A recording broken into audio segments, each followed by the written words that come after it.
எப்படி இருக்கீங்க? நல்லா இருக்கீங்களா? இன்னைக்கு நம்ம சேனல்ல பார்க்க போறது என்ன அப்படின்னா வகைப்பாடு அப்படிங்கிற டாபிக். இது டிஎன்பி சிலபஸ்ல இருக்கு. ரொம்ப ரொம்ப முக்கியமான டாபிக் இது. பாருங்க, ஸ்கிப் பண்ணாதீங்க. நம்ம வீடியோக்குள்ள போவோம். வகைப்பாடு கிளாசிபிகேஷன் அப்படின்னா என்ன அப்படிங்கிறது தெரியணும்.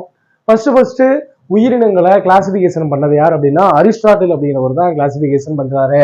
ஓகேங்களா? ஃபர்ஸ்ட் கிளாசிபிகேஷன் பண்ணது யார் அப்படின்னா அரிஸ்டாட்டில். அதனால அரிஸ்டாட்டில் என்ன சொல்றாங்க அப்படின்னா ஃபாதர் ஆஃப் கிளாசிபிகேஷன் அப்படிங்கிற மாதிரி சொல்றாங்க. ஓகேங்களா?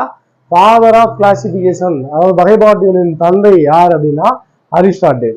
அவர் எப்படி வகைப்படுத்துறாரு அப்படின்னா உயிரினங்களை ஃபர்ஸ்ட் என்ன தாவரங்கள், விலங்குகள், அப்புறம் அப்படிங்கிற மாதிரி வகைப்படுத்தியிருக்காரு. தாவரங்கள், விலங்குகள், அப்புறம் அந்த தாவரங்களை பார்த்தீங்கன்னா செடிகள், அப்புறம் கொடிகள், மரங்கள் அப்படிங்கிற மாதிரி எல்லாம் கிளாசிஃபை பண்ணியிருக்காரு. ஸோ வகைப்பாடுகளின் தந்தை யார் அப்படின்னு பார்த்தீங்க அப்படின்னா அரிஸ்டாட்டில். ஏற்கனவே நம்மளுக்கு தெரியும் அரசியல் அறிவியலின் தந்தை யார் அப்படின்னாலும் அரிஸ்டாட்டில் அப்படிங்கிற விஷயம் நம்மளுக்கு தெரியும். ஸோ இவர் வாழ்ந்த காலகட்டம் எப்படின்னா கிரேக்க நாட்டை சேர்ந்தவரும் அரிஸ்டாட்டில் இவர் சொல்லிட்டு போயிட்டாரு. ஓகேங்களா? அடுத்து நிறைய பேர் ரிசர்ச் பண்றாங்க உயிரினம் எப்படி தோன்றுச்சு. இப்ப கூட நமக்கு கூட தெரியும் உயிரினங்கள் இவர் கூட சொல்லிட்டு பாத்துறீங்களா சார்லஸ் டார்வின், அதாவது விலங்கில் இருந்தால் மனிதன் உருவானான். அதுவும் பர்டிகுலரா எதை சொல்றாரு, குரங்கில் இருந்தால் மனிதன் உருவானான் அப்படிங்கிற மாதிரிலாம் அவர் எவிடன்ஸா சொல்லிட்டுலாம் போயிருக்காரு.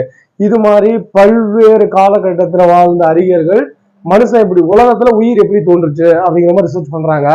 ஸோ அதுல ரொம்ப முக்கியமான ரிசர்ச் பண்ண ஒருத்தவர் இருக்காரு. அவரை நவீன வகைப்பாட்டின் தந்தை அப்படிங்கிற மாதிரி சொல்றாங்க. அவர் யார் அப்படின்னா கரோலஸ் லின்னேயஸ் அப்படிங்கிற ஒருத்தவர். ஓகேங்களா? லின்னேயஸுக்கு என்ன பேர் அப்படின்னா நவீன வகைப்பாட்டியலின் தந்தை, கரோலஸ் லின்னேயஸ் அப்படிங்கிற மாதிரி பேரு. இவர் எப்படி கிளாசிஃபை பண்றாரு அப்படின்னு பாத்தீங்க அப்படின்னா இவர் இரு சொல் பெயரிடு முறையை உருவாக்குறாரு.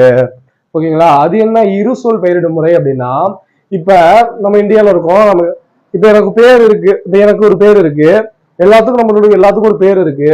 ஓகேங்களா? ஒட்டு மொத்தமா நம்ம யார் அப்படின்னா மனிதர்கள். ஓகேங்களா? ஒரு சயின்டிபிக் நேம் வைக்கணும் அப்படிங்கிறதுனால நம்மளுடைய மனிதர்கள் எல்லாத்துக்கும் ஹோமோசேப்பியன்ஸ் அப்படிங்கிற மாதிரி பேர் வச்சிருக்காரு. ஓகேங்களா?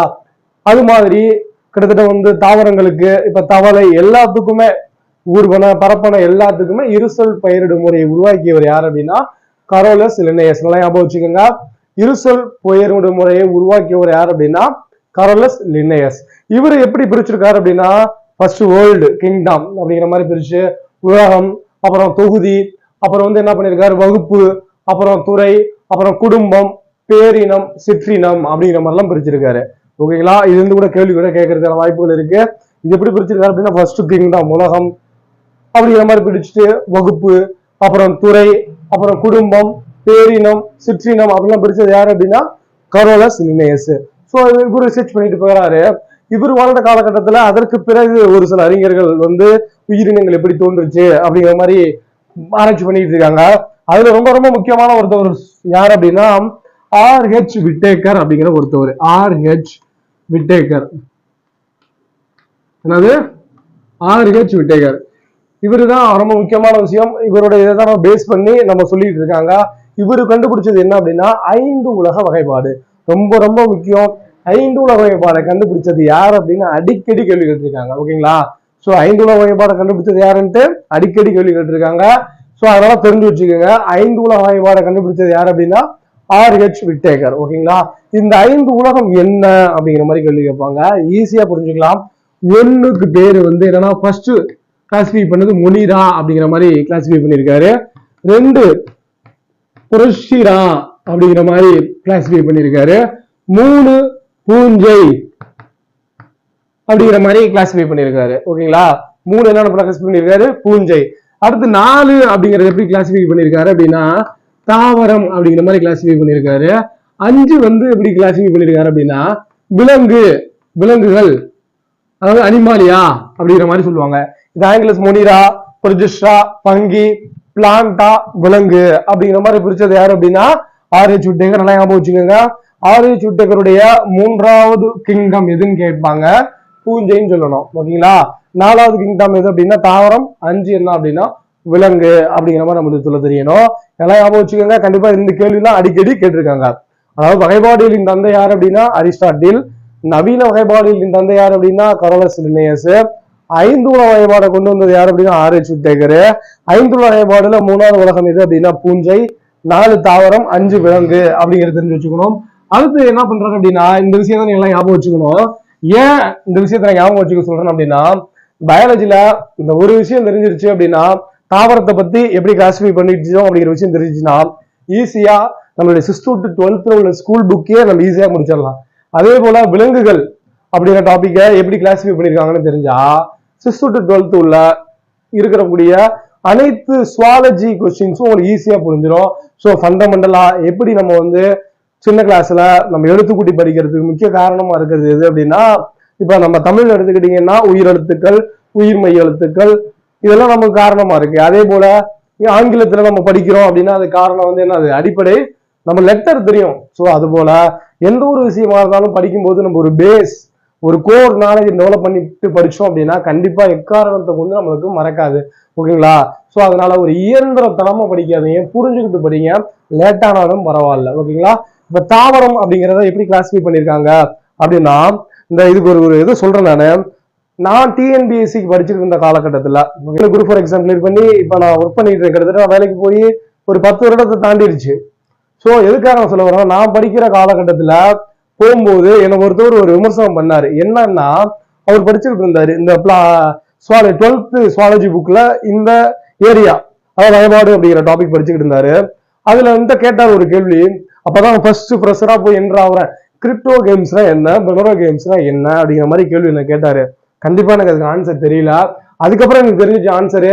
ஸோ அவர் செஞ்ச விமர்சனம் என்ன அப்படின்னா இது கூட தெரியாம நீ டிஎன்பிஎஸ்சிக்கு படிக்கிறிய வந்திருக்க, உன்னால பாஸ் பண்ண முடியாதுன்னாரு. இதுல ஒரு நகைச்சுவையான விஷயம் என்ன அப்படின்னா அவர் இதுவரை வேலைக்கே போகல, ஆனா நம்ம கிட்டத்தட்ட ஒரு 10 வருஷத்துக்கு முன்னாடியே வேலைக்கு போயாச்சு. ஸோ இதனால தெரிஞ்சுக்க வேண்டிய விஷயம் என்ன அப்படின்னா ஒண்ணும் கிடையாது, நம்மள விமர்சனம் பண்றவங்க பண்ணிக்கிட்டே இருக்கட்டும், அவங்களோட வேலை விமர்சனம் பண்றது மட்டும்தான். நம்மளோட வேலை என்ன, படிக்கிறது, அடுத்த லெவல் போறது அப்படிங்கறத நினைச்சிட்டு நீங்க படிச்சீங்க அப்படின்னா கண்டிப்பா எக்ஸாம் கிளியர் பண்ணலாம். அதனால அதாவது ஒரு விஷயம் சொல்லுவாங்க, எங்க அம்மா அடிக்கடி சொல்ற விஷயம் என்னன்னா அப்படின்னா அதாவது அப்படின்னா எல்லாமே செய்வாங்க, அவங்களதான் என்ன பண்ணும் அப்படின்னா ஊர் உலகம் விமர்சனம் பண்ணும். அதுக்கு அவங்க சொன்னாங்க காய்க்கிற மரம் தான்ப்பா கல்லடிப்படும் அப்படிங்கிற மாதிரி சொல்லியிருக்காங்க. ஸோ அதுதான் இப்ப நம்ம வந்து நம்ம ஒரு நல்ல வழியில போயிட்டு இருப்போம், படிச்சுட்டு இருப்போம், காம்படிட்டிவ் எக்ஸாம் படிச்சு நம்ம ஒரு டிஎன்பிஎஸ்சி எக்ஸாம் கிளியர் பண்ணி ஒரு கவர்மெண்ட் வேலைக்கு போகணும்னு நினைச்சு படிச்சுட்டு இருப்போம். ஆனா நம்மளுடைய சொந்த பந்தங்களை நம்ம என்ன பண்ணோம், உதாசீனப்படுத்துவாங்க. ஸோ அவங்களுக்கு தெரிஞ்சது உதாசீனப்படுத்துறது, நமக்கு தெரிஞ்சது என்ன, படிச்சு வேலைக்கு போறது அப்படிங்கிறத நினைச்சுக்கோங்க. என்ன ஒரு உதாசீனப்படுத்தினவரு இன்னொன்னையும் உதாசீனப்படுத்திக்கிட்டு அதே இடத்துல தான் இருக்காரு. நம்ம கடவுளோட அருளால அரசு வேலையில இருக்கும். அப்படிதான் அதாவது விமர்சனம் பண்றவங்களுக்கும் விமர்சனத்தை எதிர்கொள்றவங்களுக்கும் உள்ள வித்தியாசம். ஓகேங்களா? இப்ப தாவரம் அப்படிங்கிறது ஒண்ணுமே கிடையாது, 2ஆ கிளாசிஃபை பண்ணிருப்பாங்க. அவர் என்கிட்ட கேட்ட கேள்விதான் கிரிப்டோ கேம்ஸ்னா என்ன, பெனரோ கேம்ஸ்னா என்ன அப்படிங்கிறது கேட்டா இருந்ததுல்ல. சோ அதான் கிரிப்டோ கேம்ஸ், தாவரங்கிறது 2ஆ பிரிச்சிருப்பாங்க. 1 கிரிப்டோ கேம்ஸ், 2 பெனரோ கேம்ஸ். ஓகேங்களா? 1 கிரிப்டோ கேம்ஸ், இன்னொன்னு பெனரோ கேம்ஸ். இப்ப கிரிப்டோ கேம்ஸ் அப்படின்னா என்ன அப்படின்னா ஒன்னும் பெரிய இதெல்லாம் கிடையாது, பூவாத தாவரம். ஓகேங்களா? கிரிப்டோ கேம்ஸ் பூவாத தாவரம். ஓகேங்களா? பெனரோ கேம்ஸ் அப்படின்னா பூக்கும் தாவரம். எல்லாம் ஞாபகம் வச்சுக்கோங்க, கண்டிப்பா இந்த கேள்வி கேட்பான். பூக்கும் தாவரம் அப்படின்னா பெனரோ கேம்ஸ், கிரிப்டோ கேம்ஸ்னா பூவாத தாவரம். இது ஈஸியா ஞாபகம் வச்சுக்கலாம். பெண் அப்படின்னு வருதா, பெண்கள் அப்படின்னா அவங்கதான் பூ பெய்யுவாங்க. ஓகேங்களா? சோ அப்ப பெனரோ அப்படின்னா பூக்கும் தாவரம் வந்துருச்சு. அப்ப கிரிப்டோ அப்படின்னா பூவாத தாவரம் அப்படிங்கிற விஷயம் நம்மளுக்கு தெரிஞ்சு போயிடும். அடுத்து என்ன அப்படின்னா இந்த கிரிப்டோ கேம்ஸ் இருக்குல்ல, இந்த கிரிப்டோ கேம்ஸ் கிட்டத்தட்ட ஒரு 3 பூவாத தாவரம் 3 கேட்டகரியில பிரிச்சிருப்பாங்க. என்ன அப்படின்னு பாத்தீங்க அப்படின்னா ஃபர்ஸ்ட் தாலோஃபைட், அப்புறம் ப்ரியோஃபைட், அப்புறம் டெரிட்டோஃபைட். என்ன ஃபைட்? டெரிட்டோஃபைட் அப்படிங்கிற மாதிரி இது கிளாசிஃபை ஆகும். ஃபர்ஸ்ட் தாலோஃபைட், அப்புறம் ப்ரியோஃபைட், அப்புறம் டெரிட்டோஃபைட் அப்படிங்கிற மாதிரி கிளாசிஃபை பண்ணிருப்பாங்க. இந்த பூக்கும் தாவரங்கள் இருக்குல்ல அது 2ஆ கிளாசிஃபை பண்ணிருக்காங்க. ஒன்னு ஜிம்னோஸ்போம், இன்னொன்னு ஆஞ்சியோஸ்போம். இந்த ஒரு விஷயம் தெரிஞ்சிருச்சுன்னா நீங்க பயாலஜி ஈஸியா புரிஞ்சுக்கலாம். ஓகேங்களா? ஃபர்ஸ்ட் என்னது பெனரோ கேம்ஸ் அப்படின்னா பெனரோ கேம்ஸுக்கு இன்னொரு பேரு பூக்கும் தாவரம். சோ அந்த பூக்கும் தாவரம் 2ஆ கிளாசிஃபை பண்ணிருப்பாங்க. ஒன்னு ஜிம்னோஸ்போம், இன்னொன்னு ஆஞ்சியோஸ்போம். ஓகேங்களா? இந்த ஜிம்னோஸ்போம் அப்படின்னா அடிக்கடி எக்ஸாம் எப்படி கேட்பாங்க அப்படின்னா திறந்த விதையுடைய தாவரத்துக்கு எடுத்துக்காட்டுன்னா மூடிய விதையுடைய தாவரத்துக்கு எடுத்துக்காட்டுன்னா அப்படிங்கிற மாதிரிலாம் கேள்வி கேட்பாங்க. ஜிம்னோஸ்போம் அப்படின்னா திறந்த விதையுடைய ஓப்பன் திறந்த விதையுடைய தாவரம். ஆஞ்சியோஸ்போம்னா க்ளோஸ். ஓகேங்களா, மூடிய விதையுடைய தாவரம். அதாவது இது எப்படி ஈஸியா ஞாபகம் வச்சுக்கலாம் அப்படின்னா, நம்ம ஜிம்முக்கு போனா ஜிம் ஓப்பன்ல இருக்கும் எப்பவுமே அப்படிங்கிற மாதிரி ஞாபகம் வச்சுக்கோங்க. ஜிம்னோஸ்போம் அப்படின்னா திறந்த விதையுடைய தாவரம். ஆஞ்சியோஸ்போம்னா அது மூடிய விதையுடைய தாவரம். ஓகேங்களா, இப்ப நம்ம பார்த்தது என்ன அப்படின்னா RH வில்டேக்கருடைய 5 உலக வகைப்பாடுல என்ன பார்த்திருக்கோம், தாவரம் அப்படிங்கிறத கிளாசிஃபை பண்ணி நம்ம பார்த்தாச்சு. ஓகேங்களா, அடுத்து நம்ம பார்க்க போறது என்ன அப்படின்னா விலங்குலகம் அப்படிங்கிறத நம்ம பார்க்க போறோம்.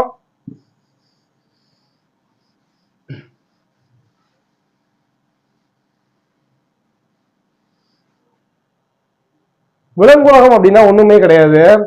அதாவது விலங்குகள் எப்படி கிளாசிஃபை பண்ணி வச்சிருக்காங்க அப்படின்னா, நமக்கு இப்ப இருக்குல்ல முதுகு நான், இந்த முதுகு நான் அடிப்படையில தான் விலங்குகளை பிரிச்சிருக்காங்க. எப்படி பிரிச்சிருக்காங்க அப்படின்னா முதுகு நான் உள்ளவை, முதுகு நான் அற்றவை. வச்சுக்கோங்க, முதுகு நான் உள்ளவை, முதுகு நான் அற்றவை. ஈஸியா புரிஞ்சுச்சா? இப்ப முதுகு நான் உள்ளவை அப்படின்னா ஒண்ணு இல்ல, நம்பலாம் முதுகு நான் உள்ளவை, இது அற்றவை, முதுகு நான் அற்றவை. அவ்வளவுதான். இதுல ஃபர்ஸ்ட் இருக்கிறது முதுகு நான் உள்ளவையில மீனுக்கு முள்ளு இருக்கா, மீன்கள்.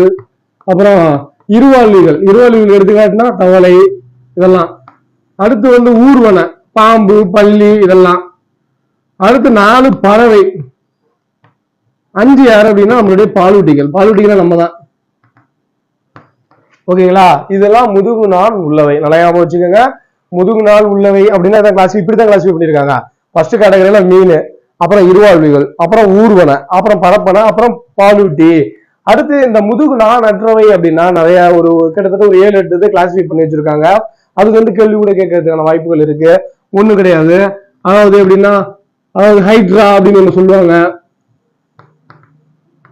அப்புறம் வலை தசை புழுக்கள் ஒண்ணு சொல்லுவாங்க, வலை தசை புழுக்கள். அப்புறம் கணுக்காலிகள், அப்புறம் முத்தோலிகள்,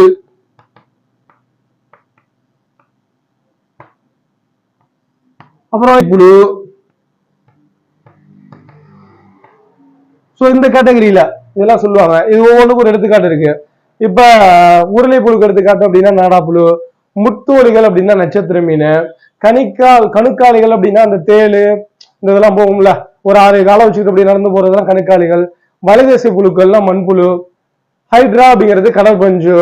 அதெல்லாம் நிறைய இருக்கு, குழி உடலிகள், துளை உடலிகள், இந்த மாதிரிலாம் சொல்லுவாங்க. ஒரு முக்கியமா சொல்றேன், இந்த 5 மட்டும் தெரிஞ்சுக்கிட்டாலே போதும். ஓகேங்களா, சோ இப்ப இந்த கிளாசிபிகேஷனா ஒரு கழுவு போறோம் பார்த்தாச்சு. ஓகேங்களா, அது என்ன அப்படின்னா இந்த வீடியோல நம்ம இப்ப தெரிஞ்சுக்கிட்ட விஷயம் என்ன அப்படின்னா வகைப்பாடு அப்படிங்கிறது என்ன ஏது அப்படிங்கறது நம்ம தெரிஞ்சுக்கிட்டோம். சோ இதோட கண்டினியூஷனா நம்ம பார்க்க போறது என்ன அப்படின்னு பாத்தீங்க அப்படின்னா, ஃபர்ஸ்ட் நம்ம தாவரங்கள் எடுத்துக்க போறோம். இதோட தொடர்ச்சியான வீடியோ அடுத்த வீடியோல நம்ம தாவரங்கள் ஸ்டார்ட் பண்ண போறோம். ஈஸியா உங்களுக்கு நான் புரிய வைக்கிறது என்னோட பொறுப்பு. சோ